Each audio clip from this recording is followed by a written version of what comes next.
But really just thinking about that, man. Like R&B is one of my favorite genres when it's like not toxic and it's centered in something like other than you know sexual conquest. The sexual aspect of it is cool too. Like when I think about R&B, man, it's like it was Marvin Gaye. He got his sexual songs too, but Marvin Gaye had what's going on. Like Marvin Gaye sang about what was troubling our society. Sam Cooke, a change is gonna come. Like at some point, the music, well, R&B wasn't just about the women. It was about the heartbreak and all of that. But people have really put R&B at in times in this bag where it's like it's only about my relationship woes, and that's really why I miss R&B because a lot of the newer artists only talk about their relationship troubles. Like Frank Ocean was felt like a break from that in a lot of ways because you know he sang about his life in totality. And also had like a rapper energy in my mind. I like Frank Ocean. I like artists like Aaron Ray. I like um, I like Daniel Caesar's music. I like his music. I also understood that like sometimes people's character is something completely different. You know? Shout out to growth. Um, I like Givion's music. Lucky Day does some really dope music as well. Who else is like who are the male R&B brothers right now? Like who are the people we go to for R&B? Like Drake represents R&B in some ways, but his character at times is just like I don't like it. I don't like your I don't like your personal life. Which is just, it's the whole thing. That's just me. I don't like the personal life. I just be looking like I don't know about that. That's my own. The funny part, like judge. Don't people say don't judge, don't judge? It's like, well, I might judge sometimes, and when I do, I accept the possibility that I will be judged as well. My personal life ain't that awesome either. At times, people might have some things they can say about me, and I'm open to that. Go get it off, get it off. I will say this: I did a podcast where I was giving advice to people. I did a podcast about the things I was happy about, some mental health things that I was working through, some mental health things that I felt I overcame. And when I did it, there were certain individuals who were just like, "You don't have enough knowledge. Your life ain't even good enough." And I was like, "I know it's not. I'm asking for help. I'm highlighting the lives of individuals, who are doing the things I want to do." Or are working through or have worked through and aged out of certain periods and they're giving me advice. That was why I did my podcast. It wasn't about perfection. That's why the blanket fell. It wasn't about perfection. It wasn't about being a know-it-all. I don't know everything. I'm stupid sometimes. And I'm grateful for my stupidity. Because I get to be taught things that help me move beyond my goofy. But yeah, like I said, I did that podcast and I was talking about all these things. And there were two topics I did not like to touch. I don't like to talk about relationships because I had not done those well. I've yet to have a relationship that I can say I did great. You know, like I've not done relationships well. Hey, peace. I hope you're well as well. But yeah, like I said, I've not done relationships to a standard that I feel I can give advice on.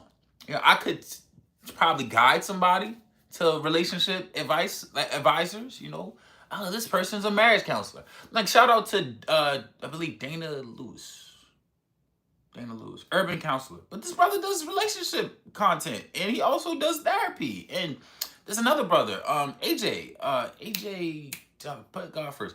I just blank on people's acts, but there's people in our community that actually know more, and I like to give like hand y'all off to them. I'm not great with relationships, and I'm awful with money at this moment. At this moment, these are my Achilles heels. But I'm not walking around like, yeah, you know what the problem is in the relationships and the community when it comes to relationships? The issue of the community when it comes to relationships is everybody thinking they're special and you're not special. And I'm like, you know what? I don't want to be a part of that. It's stinking there. It's stinking there. It's a whole lot. It smells like movement and nobody has done anything. It smells like It was 3 hours of pickup ball. Nobody took showers, but that's not actually like there was no movement. People just stuck in place, stinking. Stuck in place, stinking. Okay, hi to the friends on YouTube. Hi to the homies on IG. But yeah, like I said, I don't do relationships well right now. You know, I had my mommy issues. You know, I was something else. Like I didn't have the best relationship when it came to my mother. Like I was messy. I was the problem. No, I was entitled. I was spoiled. I was the problem for sure. In some moments, and it was moments where I wasn't the problem, and I wanted some credit for it, and I was willing to fight for that credit and crash out.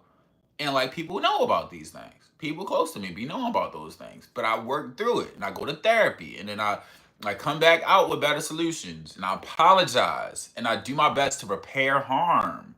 And you know, I show up in the ways that I can. Like I said, this podcast and this presence that I have in the community is not about perfection. It's not about thinking I know better or thinking I know it all.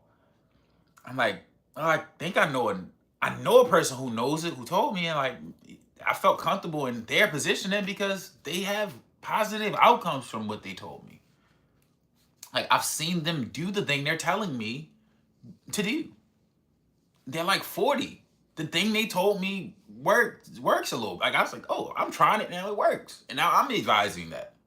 Like, maybe you want to stop.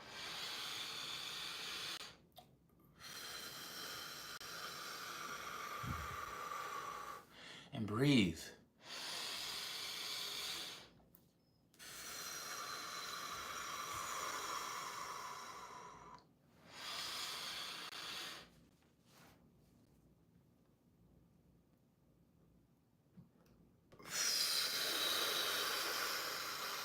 Or maybe hug yourself because it'll assist you with your parasympathetic nervous system. I think that's the word. And if you do these things enough, you'll be able to get to a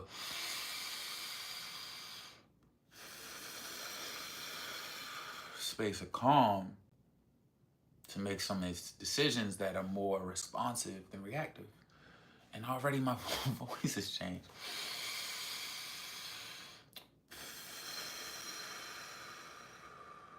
And it can assist with the anxieties that can come up and the discomforting feelings. So maybe that is something I want to incorporate in my daily life. Maybe I want to drink more tea. I want to be more conscious of my mobility. As much as I love to be an athlete and go hard and do my calisthenics and get my muscles up, you know, as much as I enjoy that process, I also want to make some time to stretch these muscles so they can go the distance. You know, these are things that I've been advised to do that I share because I've been doing them. And sometimes I fall off track, but I get back on and get back on course, and life be good. Like life is an ebb and flow, and there's some ups and downs and all of that. What do they call it? All of that. I like when people say this word. Why am I struggling to find it? Um, is that is that folks? Oh, that is folks. Yeah, but sometimes life is troubling. You know, sometimes it can be troubling, but ultimately, like, it don't have to be that. And that's not like a space of permanence. Like I said, I miss R&B. All this is because I miss R&B. I miss the like illusion a little bit, but like I want it back, but with like a lot more reality, accountability, and like less harm and abuse, and like not even less, no harm and abuse, no harm and abuse like at all, and more responsible figures within the space, people that are not just out for dollars and the ownership of bodies. I want there to be protections on artists. Like, can we bring that back? Because it's like, I did a rant prior to this where I was speaking about people saying you're not entitled to anything. I think we are, in fact, entitled to protection. I think we are entitled to safe spaces. And I think we need to normalize that. I think we must go out of our way to create spaces that are safer, that don't make space for people causing harm and like being able to get away with it because of the money they have. Strange. It's strange times. I think there's like I saw something the other day. It was a brother talking about some, I didn't say brother, it was a guy talking about some experiences he had understanding Christianity, and he was saying that most pastors don't even believe in God. Um, and it was interesting because at some point he posited that prior to capitalist, fascist, like nihilistic realities where people putting themselves first and so attached to their vision of life and like maintaining their life that they become super selfish and hyper individual. Most people's concept of God was that God is in all things. So our relationship to the physical realm around us is also our relationship to God and our relationship to nature and how we get to witness nature. Um, it made me sit with discomfort that society has taken in acting upon nature without any remorse, like any sense of shame or guilt. Like, yeah, we built a skyscraper and destroyed 1,000 trees and like destroyed a lot of wildlife, but we got a skyscraper out of it. Yeah, we built this project building and have people like right on top of each other, right next to each other, and we know that this is problematic, but we're making money. We're making so much money that we're gonna keep it going, even though we know that there are horrible outcomes coming from it. We just cut food stamps and we cut Medicaid and we cut all of these things, and we just built a concentration camp in Florida so that we could make more money and send those people back to where they were because they're taking the derbs. Yeah, we did that. It's like, I'm not comfortable witnessing it. I like to speak out against it as much as I can. I like to share the resources with the community to like and let people know about folks that are doing work that's not in line with that. It's folks who are doing community farms. They're teaching people how to farm. They're doing self-defense classes for women to be able to protect themselves so that they're not in spaces of harm. And also, and men need to protect themselves as well from the abusers and have the ability to go on the offense at times to protect the people around them, because a lot of the reason that these bullies get away with things is because people are afraid to put hands on them and really get them back right. I mentioned the other day that when I was coming up, I did see physical violence be the response to people that was causing harm. Like, it was somebody who abused somebody in my family, and I watched a family member get them back in order, get them back in line. And it was with these, and witnessing that was like, sometimes you gotta fight for what's right. Because what that person did was wrong. And again, like, the good folks are too scared to be bad. It is like the bad folks is like pretending to be good. The bad folks are doing awful things and then praying to Jesus. Because thank you, Jesus. Thank you, Jesus, for making space for me to be the worst person possible. And then thank you. Thank you. Because these folks around here ain't finna do nothing. They gonna let me run it up. That's what we witnessing. That's what we're witnessing as a collective. And then it's like folks will be conscious of it and still work with them. I ain't had no choice, man. This is the person. Like, you had a choice, my nigga. You had a choice. And I have a choice. And I really want to say that out loud. Because I get uncomfortable when there's like moments where it's like, people are like, yo, it's just business, bro. It's like, no, it's not. It's bigger than that. It's always bigger than that. It's not just business. When we're actively in support of people who have harmed folks. Like, no, this is real life consequences. Like, the people really be having struggles with these folks to this day. And you just like, I'm just here for the check. There's other people that can pay you, bro. There's other people that can pay you, sis. There's other people that can pay you than these horrible individuals. Oh yeah, like I said, I'm just reflecting on that and acknowledging that, you know what, I won't be at their parties. And if this video, you know, sets it up so that I don't get invited, I'm grateful for that. You know, don't invite me. Don't invite me to the parties. Just don't invite me. Don't invite me to parties that make space for abusers. Don't invite me to parties that make space for predatory behavior. Just don't invite me. You know, and I'll do my best to stay in the house and neutral way. But I do want people to be more conscious of the fact that you have choices. You do not have to support abusers. You do not have to support predators because you're getting money with them niggas. Stop. Stop. Please. It's weird. And stop using money as an excuse.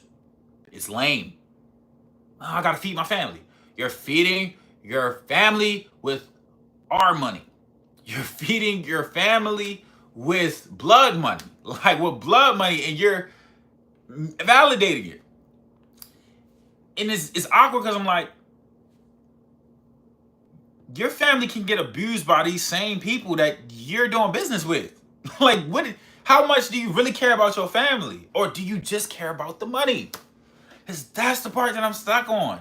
When I hear the money argument so much, it's like, no, yo, people gotta feed their family, gotta support their family. It's like, y'all keep saying you gotta feed your family, but you're doing something that's destroying the overall community and eventually can impact your family. You sold drugs to feed your family, and the drugs destroyed the community so much, and eventually some of your family members got hooked on the same drugs you were selling, but it was for your family? Well, that was his fault. He got, oh, so it's for you. That's what the hustle is. It's always for you, and just own that. Because I can sit with that better. I can sit with it was for me better than I could for this falsehood of I'm doing it for my family. I'm doing it for a bigger picture. I'm doing it for legacy. You're building a legacy on blood money. You're building a legacy on the death and destruction of beautiful spaces, beautiful people. And it's just, you know, it's for legacy. What is truly your legacy? Because it don't take long to find out it was blood money. It's statues that are finna come down. They can't continue to exist because they're in honor of people that built their legacy on the blood of other human beings. They built their legacy on abuse. They built their legacy on destruction, on conquering. In the name of freedom? You subjugated individuals in the name of freedom? Like I said, all of this is because I miss R&B. I miss when R&B felt like it was about life, about love, about getting back to freedom, about freeing ourselves from the stresses because of love. And love isn't sex. Like the sex was in support of the love. The sex wasn't in support of the self. So I conquered this shorty, like I've been with that shorty, that shorty, that shorty. I'm having a run. Like that music was to say, this is the hurt I'm going through. I'm the bad boy because of all of the ugly I've been experiencing. But we done got to the point where we empathize so much with the bad boy that we don't even recognize that this was a villain arc to get back to some positivity. It ain't swung back for a lot of folks. It just stayed down there. I would just be the work. It's like, okay, brother, you mad, but like it was wrong. We can't keep blaming the society. Oh, it's the way they treat black men. Like, no. It's the way some of y'all showing up. A lot of people have been through stuff. I know people who are running businesses in support of community in a way that folks sometimes assume they ain't been through nothing. Some of these folks are showing up like giving from their pocket, went through hell in high water. They still going through hell. It's showing up. So it ain't no excuse you finna give me when you say, well, you know what he went through, such and such was abused. It's like, yo, a lot of people was abused. And I said not to minimize abuse, but to be an abuser after you were abused is the lamest thing possible for me. It's not an excuse. To be an abuser because you were abused is the highest level offense on humanity to me. I just pointed the gun at them because of the hurt I was experiencing. I know people who have took themselves off this planet. People that's not finna come back. They unalived themselves because of what they went through. Ain't no way you gonna get that off in my presence. No, such and such watched his mother get hurt. Nigga, I watched my mother get hurt. I watched my mother deal with depression. I watched my mother self-harm by like not feeding herself. I watched this process. It didn't make me turn on nobody. It made me question myself. And a lot of my depression and want to hurt myself is because I'm watching things I can't help with. So y'all not gonna keep doing that out here. Cause they hard. It's the plight for the black man. Yo, the plight for the black man always been hard. But it's never been something that we finna use to harm our community in a process. You niggas lame. With all of this chest, you niggas lame. We gotta get some straightening going on out here. Grown men excited because they made money, but can't talk to their mother. Got issues with the woman they bringing children into the world with and proud of it. Standing on that like that's good business. Well, I made $1 million. But your son know you a sucker. Who cares? Who cares? You a sucker. You a sucker to your son, but you made $1 million. But you can't go nowhere safely. You can't get invited to them rooms you really want to be in because you ain't got the character. I don't know. Just some thoughts. Like I said, I miss R&B. I miss good music. I miss people holding niggas accountable. I keep saying that, and I gotta stop with that. That's what I miss. I miss people owning they mess. Like I left that there. Let me clean that up. I miss that. That's what I miss. I don't like this other thing where we keep enabling people to be destructive and keep making excuses for their destruction and acting like that's just the way it is. You know, because people, because bad things happen. No, we let bad things happen. Because it was a time where they take your head off of that. Like I said, I watched somebody get beat up in the street for being abusive in my community. It wasn't perfect. Everybody, it was some other people that was able to get leniency. It was selective at times. But there was a point where there was risk. There was some accountability. Some accountability. Accountability. Love, hate. When they come together, what was that? Do the right thing. It was some of that. It said some street justice, baby. Some street justice. Ayo, Kiania SL. Yeah, don't ever get in my chat again with that weirdo energy. Yeah, don't ever do that. Yeah, we don't do that here. We don't do that. Yeah, some of y'all mothers ain't raised y'all right. And your fathers too. Your fathers ain't raised you right. Your grandmothers ain't raised you right. Whoever raised you didn't raise you right. You know what? I ain't gonna put that on them. Some of them raised you right. Some of you are lame. Some of y'all were raised right and chose to be losers. And that's on you. And I hope you take it personal. They say, don't take it personal. Take it personal. I hate you. Take it personal. You are not loved here. Find somewhere you can be, but don't talk to me crazy. No, never do that. That's what's sad, because it's like a lot of people don't do certain things online because of this bullying thing. It's like, nah, I don't do the bullying thing. Because the thing that's sad is like, y'all can't say it to people in real life. And in real life, I'll smack you in the face. If it has to go there. I don't like to be violent. I actually am very non-violent. But I am for protecting myself. And some of y'all be talking like you put, like, his hands. Because, like, some of this communication, this is why online is so messy. Some of this communication is, like, the step before the fight. But it don't be a fight. So it's, like, this awkward moment of, like, oh, y'all think you can really talk crazy. Like, and not face no repercussions. Like, people used to get in fights about this. That's what's wild about people in this, like, y'all too sensitive. Because people talk so much about, like, criticism. Like, people should make space for criticism. I'm like, we did. But we used to be in community together. So, like, you would criticize something, but you would have a consciousness that, like, if you take this to a certain level in your criticism, it was finna be hands thrown.